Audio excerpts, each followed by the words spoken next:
ఆవాలు, జీలకర్ర, మెంతులు, మెంతులు. మెంతులు అవి వేయాలి, అందులో పొడి కలపాలనా? కొద్దిగా కొద్దిగా ఎందుకు కలపాలి? ఎందుకు కలపాలి? రుచి ఉంటుంది. రుచి ఉంటుందా? పులుపు కాబట్టి మెంతి పొడే రుచి. పులుపులోకి మెంతి పొడి రుచి. ఓకే, రుచి. వాళ్ళు రుచి రుచి అంటారు. రుచి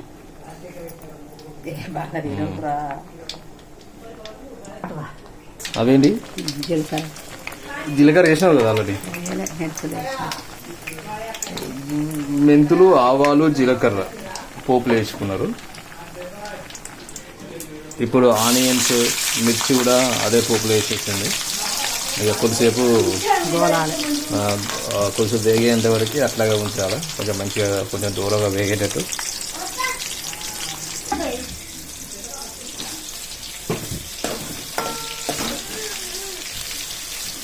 కల పెట్టండి మంచిగా, గోలేంత వరకు ఇట్లా ఉంచాలి.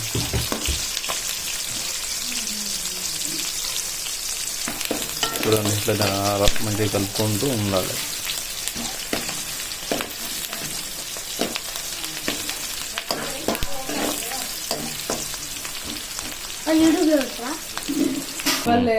దాంతో పాటు చింతపులుసు తీసుకుంటారు.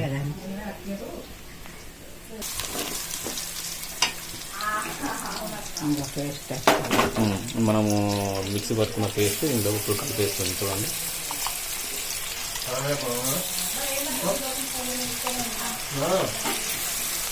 మంచిగా కలుపుకోవాలి. అమ్మ కప్ప పులుసు మధ్యన పెట్టి చూడండి, ట్రై చేయండి.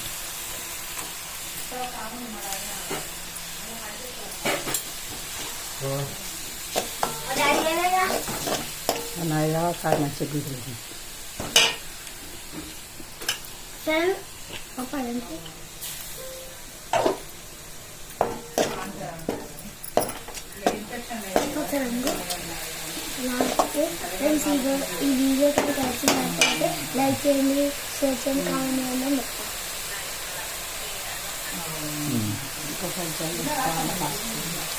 ఇప్పుడు కొంచెం పసుపు కూడా యాడ్ చేస్తుంది. కొంచెం ఎక్కువ అంతే.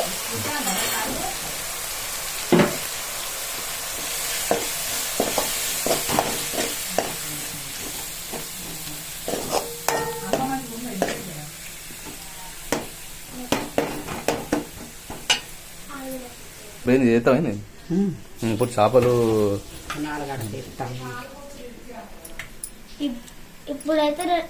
ఇప్పుడైతే కొన్ని మా అల్లుని తీసి పెడతాంది. ఆయన కొంచెం ఫ్రై చేసి పెడతాడట. మాకేం వద్దులే కానీ ఎందుకు అవని ఆయనకని చెప్పకుండా మళ్ళీ మాకు అని చెప్తున్నాం. కొనైతే నా కోసం ఫ్రై కోసం తీస్తుంది. మా నానమ్మ నా కోసమే తీస్తుంది అంటారా. మా నాన్నమ్మ నా కోసం కొన్ని చేపలు తీస్తుంది ఫ్రై కోసం. తర్వాత కూర ఉంది, వాళ్ళ మనవాడి కోసం తీసి పెడతా. ఆడు కాదు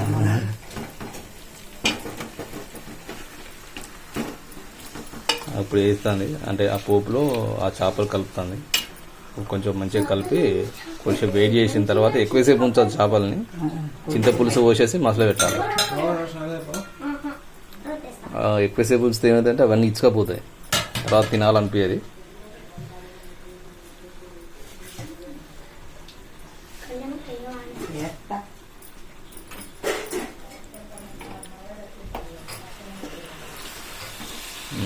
మంచిగా కలపాలి.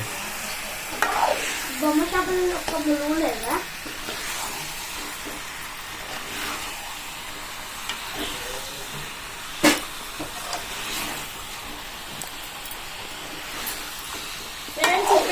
నాన్నమ్మ కలుపుతుంది. అయ్యో, మా ఊరు అవుతుంది. మధ్య మధ్యలో మాట్లాడుతూనే ఉంటాడు. ఎక్కడికి ఇది అయిపోయింది.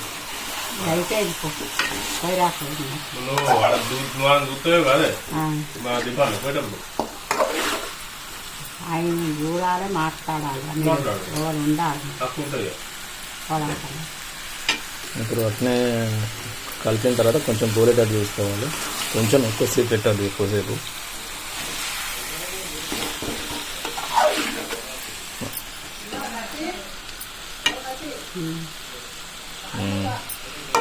చేసిండు మా డాడీ. ఆ, ఇంకా తెచ్చిపోతా. ఇప్పుడు అది చింతపులుసు ఉందో చింతపులుసు కలిపేసింది. ఇంకా కలపాలి తర్వాత ఇంకా చెప్తా. ఇంకా కొంచెం అయితే కలిపింది కింద అడగంటకుండా ఉండడానికి.